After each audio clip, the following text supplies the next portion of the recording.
Выбирайте полотенцесушитель, а вы знали, что они бывают водяные, электрические, комбинированные и еще напольные?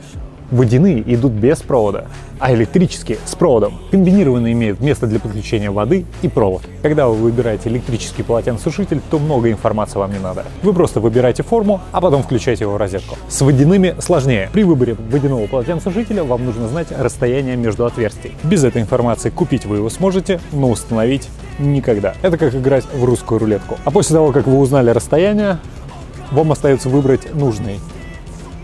Лестница есть. Принципиальной разницы между ними нет.